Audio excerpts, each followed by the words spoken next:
Meanwhile, Nebraska is under a state of emergency as 4 large wildfires rage across the central and western portions of the state. Combined, the fires have burned more than 750,000 acres and at least one person has died. There's the biggest wildfire in Nebraska history continues to grow as smoke pours into parts of Colorado. Close your eyes. Imagine a quiet stretch of the Great Plains. Endless horizon, waving cornfields, a lone highway cutting through nothing. Peaceful, predictable, safe. Now open your eyes, because that calm is gone. Right now, Nebraska is burning. 600,000 acres. The wildfires burning across western Nebraska. Officials said last night the Morrill fire now 18% contained, the most active area. 65 miles of flame in just 6 hours. Smoke so thick the sun turned red at noon. Families fleeing, lives lost. And none of those fires started as a controlled burn. Before it went wrong, it was supposed to be controlled. A prescribed burn, managed, planned. But something went catastrophically wrong. And what followed is a story of fire, wind, and human error. Or maybe something more. By the time you finish this video, you're going to see why this isn't just a Nebraska problem. This is a warning for the entire Great Plains, and it's a story no one is talking about. Nebraska on fire, Thursday, March 12th. Red flag warnings covered the entire state of Nebraska. Every county, every corner. The National Weather Service was practically screaming into the void. Nebraska's unrelenting drought has resulted in massive wildfires claiming lives and property. Current conditions again bring red flag warnings. Winds would top 74 miles per hour. Relative humidity would crater to 14%. And the grass, the endless rolling grass of the sandhills, had not seen real moisture in months. Western Nebraska was sitting in D3 extreme drought on the federal drought monitor, and conditions had been worsening for 5 consecutive weeks. Omaha had received 14% of its normal rainfall over the past 6 months. Norfolk got 11. The grasses out there are what fire scientists classify as 1-hour fuels. That is a technical term that means they can dry out and become explosive in 60 minutes flat. They had been bone dry for the better part of a season, so when power lines snapped that Thursday afternoon in Morrill County, northeast of Bridgeport, and sparks hit the ground, what happened next was not a campfire. It was a detonation. The Morrill fire ignited and it moved east at a speed that made veteran firefighters go, "Quiet." That would give you a feel for the size of the Morrill County fire burning out west. The Morrill fire official said strong winds might limit its impact on the fire behavior. By nightfall, it had crossed Garden County, swept through Arthur County, where Rose White lived, and was bearing down on Lake McConaughey, Nebraska's largest reservoir, where roughly 1,000 homes line the North Shore. 65 miles in 6 hours. Think about that. You could not drive that fast on some of those county roads. The fire did not care about roads. Ralph Mule, fire chief of Keystone Lemoyne Fire and Rescue, the department stationed directly between the blaze and those lakeside homes, watched the glow on the horizon Thursday night and said 5 words that tell you everything. "I have got a bad feeling about tomorrow." And Ralph was not the only one watching. That same Thursday evening, south of Interstate 80, a second fire broke out. The Cottonwood Fire ignited near Brady and tore through Lincoln and Dawson counties. The Cottonwood Peak Fire north of Tuscarora in Elko County has surged to more than 92,000 acres. At 9:02 that night, the Dawson County Sheriff went door to door through the town of Farnham, ordering every resident to evacuate east toward Eustis. Allen Oberg, a retired volunteer firefighter who had spent decades running toward flames, stood on his property and just watched. He could not get to it. Nobody could. The wind was uncontrolled, he said. There was no way to drive through where the fire was. We basically had to watch a lot of it burn. And here's the thing that should terrify you about Thursday night. Fires are supposed to slow down after dark. The humidity goes up, the wind calms. That is wildfire behavior 101. These fires did not get the memo. They kept running through the night like they had somewhere to be. The fire. The government started. Now we need to talk about the fire that changes the entire conversation.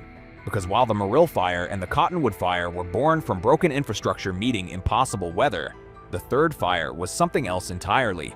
The Road 203 fire did not start from a downed power line. And what they are calling the Road 203 fire has burned nearly 36,000 acres near Halsey and had 0% containment. It did not start from a spark. It started from a prescribed burn conducted by the United States Forest Service on the Bessie Ranger District of the Nebraska National Forest. They lit that fire on Tuesday, March 10th. They monitored it. They declared it complete. They placed it into what they call monitoring status, which is bureaucratic language for we think this is done. 36 hours later, winds of 74 miles per hour ripped across the state, and that supposedly completed burn escaped. And it did not just escape into some empty field. It escaped into the Nebraska National Forest itself. The fire that the Forest Service lit to protect the forest burned the forest. As of right now, it has consumed more than 36,000 acres. The Forest Service released a statement saying, and I want you to really sit with this, that forecasted weather conditions were within parameters. Within parameters. Red flag warnings blanketed the entire state the day it blew up. The grass had not been wet in months. The wind was clocking 74 miles an hour. And they are. Telling us that was within their parameters. I want you to ask yourself something. If 74-mile-per-hour winds over drought-stricken grassland on a red flag warning day falls within the parameters for a prescribed burn, then what exactly falls outside them? What conditions would have made them say no? Because I genuinely do not know the answer to that, and apparently neither does anyone at the Saturday press briefing, because nobody asked and nobody answered.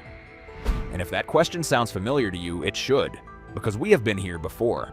In 2022, the Forest Service lost control of a prescribed burn under nearly identical conditions in New Mexico. That fire became the Hermit's Peak Calf Canyon Fire, the largest wildfire in New Mexico's history. The Hermit's Peak Calf Canyon Fire spread throughout communities in northeastern New Mexico last year, quickly becoming the state's largest wildfire in recent history. It burned over 300,000 acres. It destroyed hundreds of homes.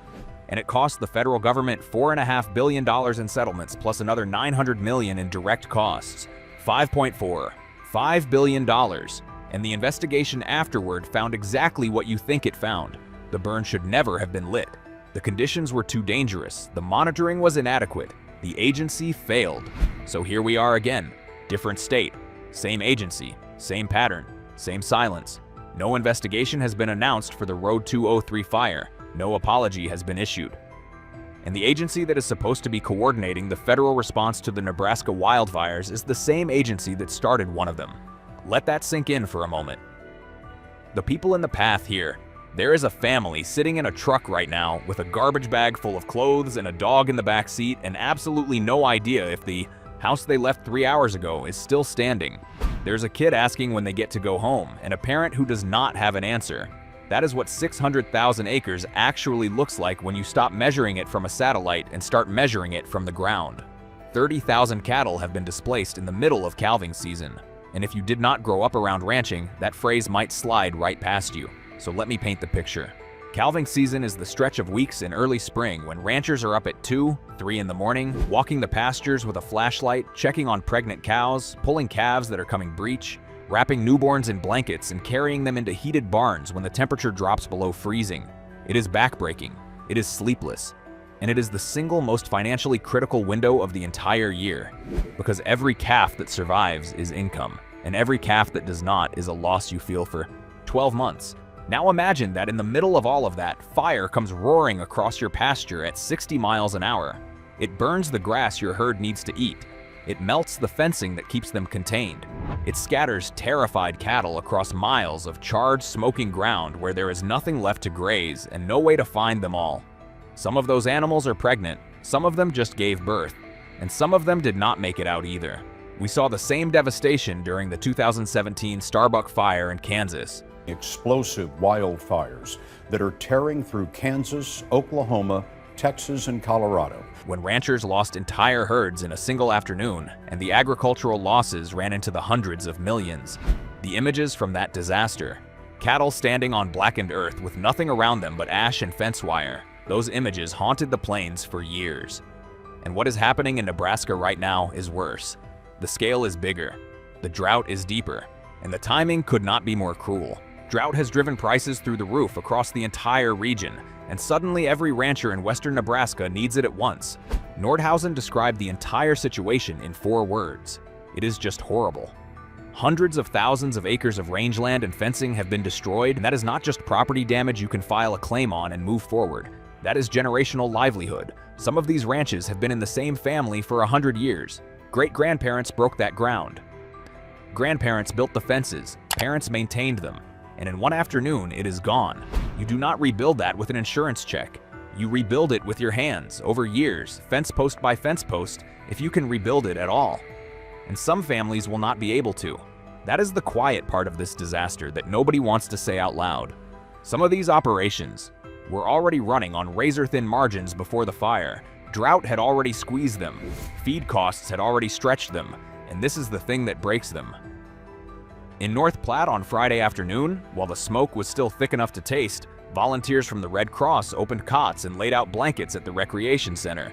Strangers helping strangers, the way it always works in small towns when everything falls apart. But across town, something even more human was happening. A woman named Char Merrill Schwalberg set up a supply station at 720 West 3rd Street and started collecting the things that do not make the official supply lists but matter more than anything when you have been on your feet for 30 hours breathing smoke and ash. The majority of fire departments in the state are volunteer, and we're seeing more interest from like the Department of Natural Resources, Game and Parks Commission, the National Guard. She knew what those firefighters needed because she paid attention, not to the headlines, but to the people. And that is the detail that breaks your heart if you let it, because it tells you everything about who is actually holding this disaster together. It is not the federal agencies. It is not the bureaucrats writing press releases about parameters. It is the Char Merrill Schwalbergs of the world. And then there is Rose White, a grandmother in Arthur County. She tried to flee. She climbed into her car, turned the key, and drove towards safety. She did not make it. That is all we know right now, and honestly, that is enough. I am not going to speculate about the details or dramatize her final moments, because she was a real person with a real family, and they are grieving right now in the middle of a disaster that is not over. When we throw around numbers so large they stop feeling real, we need to remember that those numbers have a human cost. And sometimes that cost is not measured in dollars or acres or livestock. Sometimes it is measured in a single life. One grandmother who mattered to everyone who knew her. One empty chair at a kitchen table that will never not be empty again. That is what this fire took. And no press conference, no investigation, no settlement check will ever give it back. Nebraska is not an island. Here is what is not making the national headlines, and honestly, this is the part of the story that should scare you the most. Because everything I have told you so far, the 600,000 acres, the zero containment, the grandmother who did not make it out, all of that is happening inside one state. But this thing is not contained to one state, not even close. Governor Pillen stood at the Saturday press conference, surrounded by emergency officials and exhausted first responders. And he said something that I think everyone in that room heard, but nobody fully processed. He said there is risk across the state. The whole state is dry, but Nebraska is not an island. And that line right there is the sentence that rewrites the entire scope of this disaster, because he is right. Nebraska is not an island. It is the center of a crisis that stretches across the entire midsection of America. The red flag warnings on March 15th did not just cover Nebraska. They blanketed Oklahoma, Texas, New Mexico, Colorado, and Kansas. 6 states. The entire Great Plains, from the Texas Panhandle to the South Dakota border, was sitting under the same impossible combination of drought, wind, and dead dry fuel. And each one of those states was already fighting its own battles. Oklahoma evacuated 4,000 people from active fire zones. Think about that number for a second. 4,000 people told to grab what they could carry and leave their homes. Not in Nebraska, in a completely different state dealing with its own version of the same nightmare. Colorado shut off power to 18,000 customers as a precaution because the utility companies looked at the wind forecasts and decided the risk of sparking a new fire was too high to keep the lights on. 18,000 households sitting in the dark because the alternative was worse. And the fire behavior coming out of Oklahoma right now is the kind of thing that makes seasoned wildfire professionals go quiet.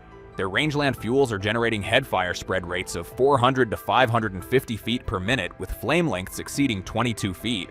I need you to picture that. A wall of fire taller than a 2-story house moving across open ground faster than most people can sprint. That is not a campfire that got out of hand. That is a freight train made of flame, and it does not stop for roads or fences or property lines. Southern Colorado has recorded 25 red flag warning days in 2026 alone. We are barely past mid-March. That is roughly 1 out of every 3 days since January 1st. 1 in 3. The fire season that every expert told us would start in summer started in winter, and nobody adjusted the playbook. And here's the kicker that ties all of it together. Senator Pete Ricketts acknowledged the deeper systemic problem at Saturday's briefing, and to his credit, he did not sugarcoat it. He said part of the challenge is that other states are facing the exact same conditions. It has been dry all across this part of the country, and the weather is hitting other states just as hard as it is hitting us. What that means in practical terms is brutal. Nebraska is competing for the same limited pool of federal firefighting resources as Oklahoma, Colorado, Texas, and Kansas. There are only so many air tanker planes in the national fleet. There are only so many Type 1 hotshot crews trained to dig line in front of a running Crown fire. There are only so many incident management teams qualified to take command of a complex this size. And when the entire midsection of the country catches fire at the same time, everybody is drawing from the same well, and the well is nowhere near deep enough. We saw this exact problem play out during the 2017 fire season in the West. And now to the dangerous situation out west, where more than 40 large wildfires are raging. When California, Oregon, Montana, and Washington were all burning simultaneously, and crews were being shuffled between states like chess pieces on a board that was already lost. The same resource bottleneck is happening right now across the plains, except this time the fires are moving faster, the drought is deeper, and the season is barely getting started. The National Interagency Fire Center's March Outlook, published just 10 days before the Nebraska fires ignited, specifically identified above normal fire potential stretching from the southern Rockies into the southern plains through the entire month of March. The prediction was right there in black and white. The science landed exactly where it said it would. The preparation did not. The worst is not over. I want to be honest with you about what comes next, because the people in western Nebraska already know, and they are not sleeping tonight. The Rocky Mountain Complex Incident Management Team assumed command on Saturday evening. These are the heavy hitters, the national-level teams you call when a fire has overwhelmed every local and regional resource. And the first thing they said Sunday morning was that maps, size estimates, and other statistics for the fires are not available. They do not yet know exactly how big this is. Let that register. The professionals who were brought in to take control of the situation started by telling everyone that they are still figuring out the scope of it. They are scouting. They are mapping. They are trying to get a handle on a disaster that is still unfolding. There was a brief window of hope. A cold front dropped temperatures from 69 degrees to 31 overnight. Wind chill hit -7. Some snow fell on the northwest edge of the Morrill fire. And I know what you are thinking. Snow. That is good. That is a relief. It is not. National Weather Service meteorologist Sean Jacobs warned that the next 10 days could bring summer-like temperatures, high wind gusts, and low relative humidity. By midweek, forecasts show highs rebounding into the 80s and 90s across the fire zone with continued gusty winds. The snow is a tease. It is a pause button, not a stop button. The ground that had snow falling on it Saturday night was on fire 12 hours earlier, and it could be on fire again by Wednesday. Every firefighter in western Nebraska knows this. Every rancher who spent the night cutting fire breaks through their own land with a tractor and disc at 3 in the morning knows this. In Lincoln County overnight Saturday, the fire surged again. Several large flare-ups threatened multiple houses, and it was not the fire department that saved them. It was the farmers who lived there. They fired up their own equipment in the dark, drove into the smoke, and cut lines through their own property to keep the flames away from their neighbors' homes. By 5 in the morning, every house was still standing, not because of the system, because of the people who live there. That is the story of western Nebraska right now. The system is overwhelmed. The resources are stretched. The agency that was supposed to help started one of the fires, and the people who live on that land are holding the line with their bare hands. Tonight, across the Nebraska Sand Hills, snow falls on ground that burned less than 12 hours ago. Tomorrow, the wind will shift again, the grasses will stay dry, and the question isn't whether another fire will ignite, it's when. The Forest Service says the prescribed burn was within parameters. But if those parameters allow hundreds of thousands of acres to vanish, if they allow lives to be lost, then the parameters themselves are failing. And when the agencies fail, it's the people on the ground, farmers, ranchers, families, who bear the cost. This is not a story that ends with a single blaze. This is a story about a land under stress, systems that falter, and a warning that what's happening here could happen anywhere. And while the smoke clears, the questions remain. Who will be held accountable? Who will prevent it from happening again? And when the next fire comes, will anyone truly be ready to stop it? The story isn't over.